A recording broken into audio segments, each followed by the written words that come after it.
Preparados para ouvir uma história de filme? Ó, então pega a pipoquinha, senta que lá vem a história.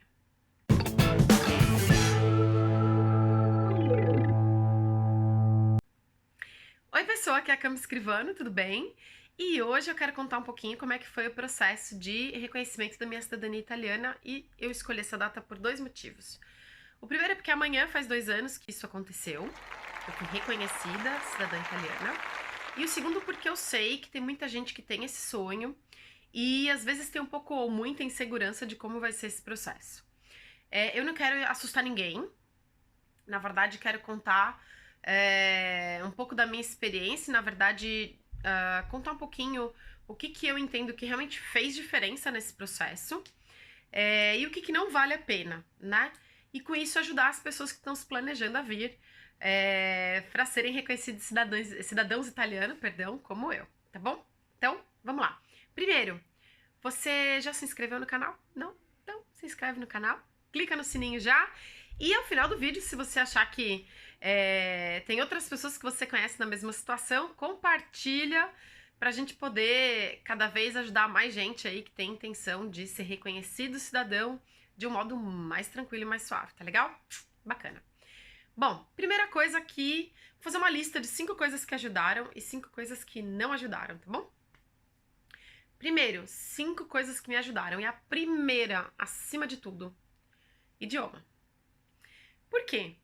Porque eu comecei a estudar italiano, já contei essa história algumas vezes. Eu comecei a estudar italiano muito por conta própria, na verdade, no Brasil. Eu tinha sim uma aula uma vez por semana, mas era uma aula muito básica, não por conta do meu professor, mas por conta da característica da classe.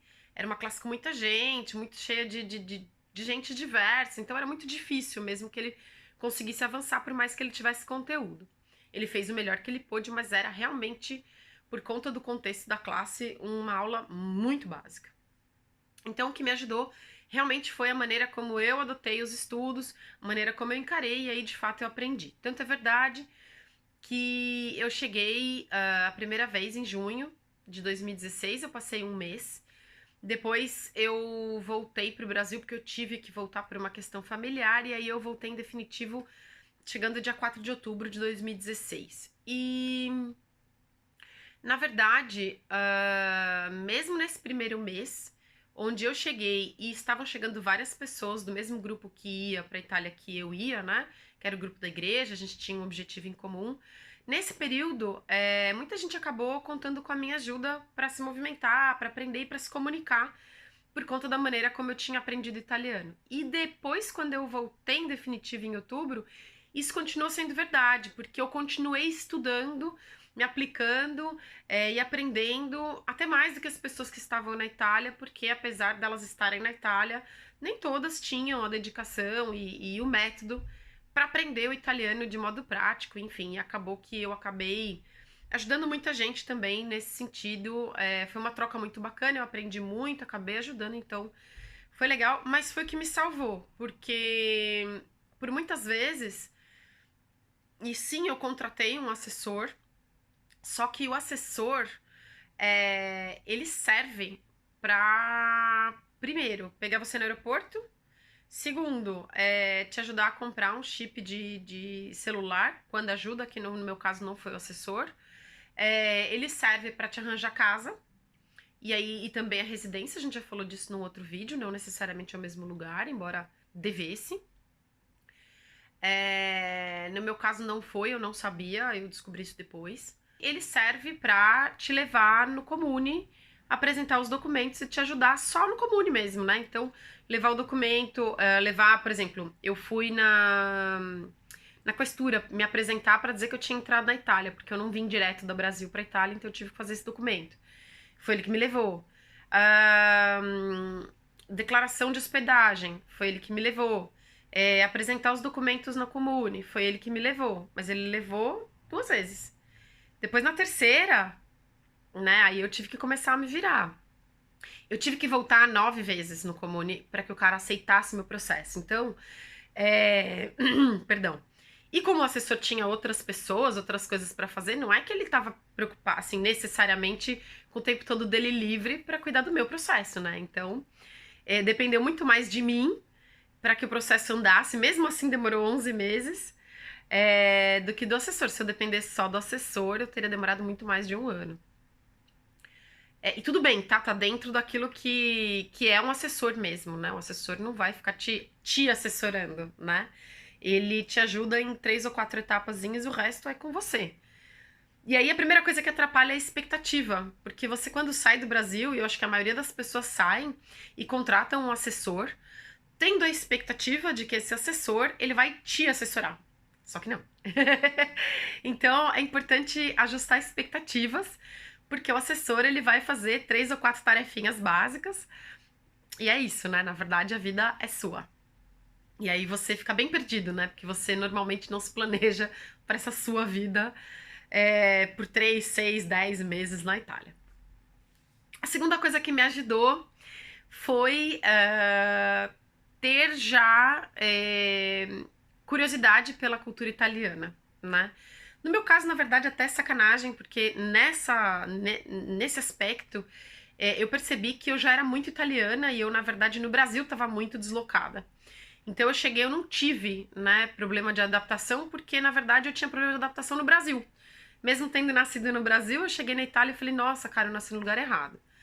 Mas, por que eu falo isso? Porque aqui na França, eu tenho sentido essa diferença de adaptação, né? Eu não sou francesa, eu sou italiana. Então, eu percebo que tem, assim, essa diferença, né, de cultura, de pensamento, de caráter e tal. E tudo bem, porque as pessoas são diferentes. Mas o que me salvou na Itália e o que está me salvando na França é a curiosidade pela cultura local. É o interesse pela cultura local, é o querer se apaixonar pelo país, né? Pelo local onde eu tô, e estudar história, e geografia eu detesto, mas também ajuda, né? Estudar comércio, estudar língua, estudar arte, tudo aquilo que tem a ver, né, com o local onde você tá vivendo. Então, isso me ajudou demais. Uma coisa que atrapalhou foi não estar preparada para o clima, embora eu soubesse que sim, era frio e eu cheguei em outubro, então já estava muito frio, né? Muito frio para mim era, né, morando no Brasil, mas menos de 18 já era muito frio. Muito frio ao ponto de eu chegar, sentar e chorar, né? Porque era muito frio. E aqui, quando tá 18 graus, eu fico bem feliz, na verdade, hoje em dia, porque o conceito muda, né? Mas eu não estava preparada, eu não sabia me vestir, então as primeiras roupas que eu comprei foram roupas erradas. Porque você não sabe escolher, né? Você nunca passou neve, você nunca passou muito frio de verdade, você nunca passou temperatura abaixo de zero. Então eu sofri bastante no começo. A terceira coisa, eu sofri muito. Na verdade, vamos pegar a terceira aqui, depois a gente volta, né? Eu sofri um pouco no começo porque eu ficava tentando converter real e euro. E tudo bem se você vai passar 2 meses aqui, porque você está trabalhando em real, né? Ganhando em real para gastar em euro. Mas se você vem morar fora, isso é uma desgraça. Porque não dá para comparar, né? Porque senão você vai achar que o queijo brie, por exemplo, custa 1,70 € no mercado. Nossa, é de graça! Não, cara, não é, né? É que isso custa barato mesmo aqui. Ao passo que no Brasil isso custa caro. Agora, aqui o transporte é barato. Agora, aqui morar, meu, é um absurdo. Então, assim, e a maneira como as coisas funcionam. Então, ficar tentando converter a moeda, meu, é furada. Em compensação, uma coisa que ajuda muito é você ter consciência do quanto, né, e fazer anotações e tal, do quanto você está gastando. Por quê? Porque no começo você não tem muita noção de quanto custa cada coisa, mesmo vendo vídeos, etc e tal, cada um tem a sua experiência. Então, fazer um controle de finanças, né, no começo, principalmente mais apurado assim, é muito legal, porque você consegue ter uma noção do quanto você gasta com cada coisa e se adaptar de modo mais realista, né? E aí vem a quarta coisa, que é não ter medo de andar e rodar. E se perder e pesquisar. Por quê? Eu decidi que eu ia conhecer a cidade, né? Tanto em Milano quanto aqui em Paris. E aí, assim, cara, toda vez eu me perdi. Aliás, eu me perco até hoje, né? É bem de mim isso, assim. Mas é uma delícia se perder, porque na verdade você faz um planejamento de um trajeto para um lado ou outro, né? E você conhece um monte de coisa nova que você acha que não, você acha que você está perdendo tempo, mas quando você menos espera, aquilo serve pra você, porque você tá precisando de alguma coisa, você lembra, putz, em tal lugar eu vi isso e aquilo, né? E aí, o lado ruim disso é que às vezes você perde tempo, às vezes você perde dinheiro. Apesar de que aqui dinheiro é mais difícil, porque você faz aquele cartãozinho mensal do transporte, tá tudo bem. Mas você gasta tempo, às vezes você se estressa porque você tem horário. Se você não sabe falar a língua, você não sabe pedir informação. Embora tenha, assim, os aplicativos de trânsito e tal, às vezes é frustrante mesmo você andar num lugar e não saber andar, né? Então isso tem que estar bem preparado mesmo. E acho que a última coisa, assim, que eu posso falar sobre o processo de cidadania é sonhar. Eu nasci numa família italiana e meio italiana, meio francesa. Quando surgiu a ideia de fazer. Bom, primeiro, quando eu nasci, ninguém falava de cidadania italiana. Meu avô, ele era casado, né? Ele é filho de italiano, casado com uma filha de um francês. E eu me lembro das macarronadas e, né, das festas à italiana, assim, todo domingo, né, dos almoços em família, na casa dos meus avós. Mas ninguém nunca falou, ah, você é italiana. E eu me lembro que no começo eu fui crescendo e eu tinha isso pra mim, né? Ah, eu sou italiana. E eu me lembro que uma época da minha vida eu me relacionei com uma pessoa que eu durante 13 anos eu ouvi que eu não era italiano, que eu era iludida, né? Porque isso não existia, porque não tinha sentido, porque não ia acontecer nunca, e enfim. E por muito tempo eu acreditei nessa mentira, né? Infelizmente, essa pessoa me contava isso porque ela acreditava nisso, né? Porque ela não tem a capacidade de sonhar com muitas coisas, infelizmente, até hoje. E ela me fez acreditar nisso também, né? Eu acreditei porque ela acreditava. E eu me deixei convencer. E aí, eu me lembro que quando eu voltei a sonhar com isso, né? Porque aconteceu uma circunstância, eu entendi que era tempo de voltar a sonhar. Eu comecei a buscar os documentos e a primeira coisa que aconteceu foi a minha tia virar pra mim e ela falou: mas você tem certeza que você quer a cidadania italiana? Por que você não pede a cidadania francesa? A gente tem todos os documentos do francês, eu tenho tudo mesmo, e realmente eu vi. Tinha até histórico escolar, histórico militar, enfim, né? A família do meu avô, por parte francesa, é uma história longa, mas a gente tinha todos os documentos, né?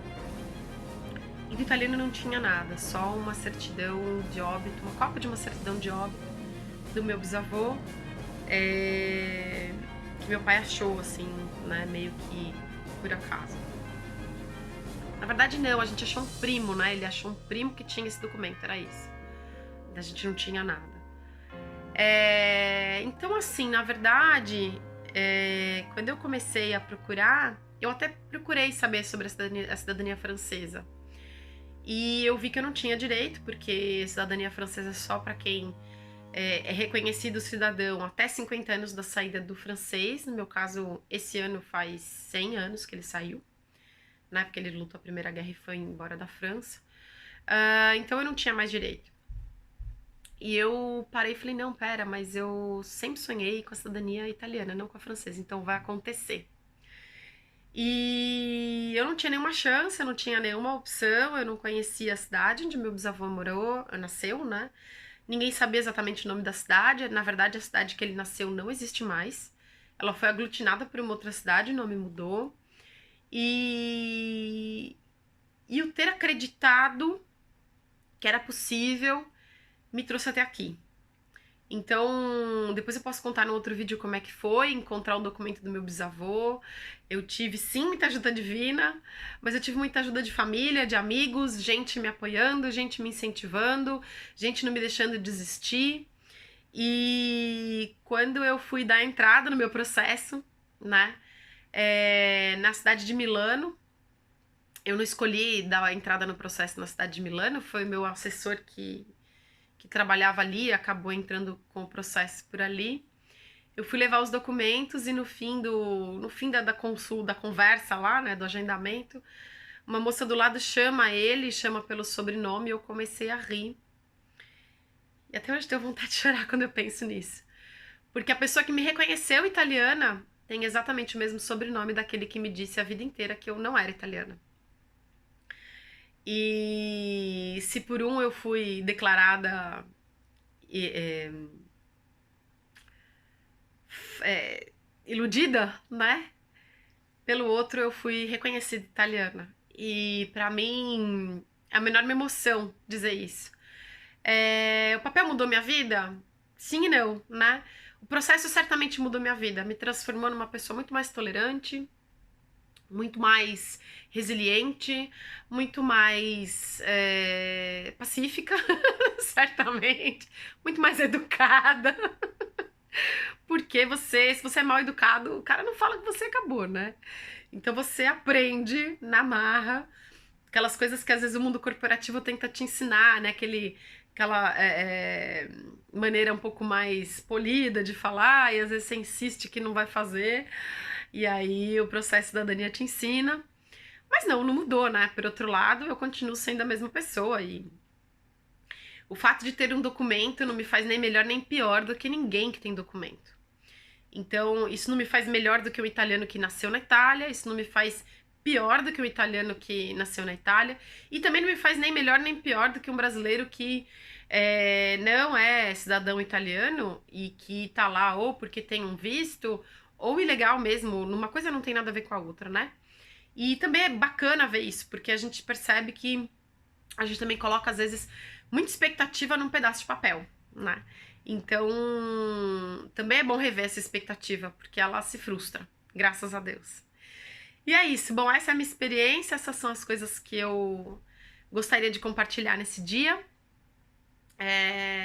No final aqui eu vou deixar a foto do dia em que eu fui reconhecida italiana, eu e o Morelli. E que foi quem me reconheceu, italiana, que é o cara que faz o reconhecimento no Comune de Milano. E é isso. Eu espero seu comentário aqui e conta pra mim como é que tá sendo a sua experiência, como é que foi a sua experiência, ou como é que você tá se planejando para fazer esse seu reconhecimento. E é isso aí, um grande abraço, até o próximo vídeo.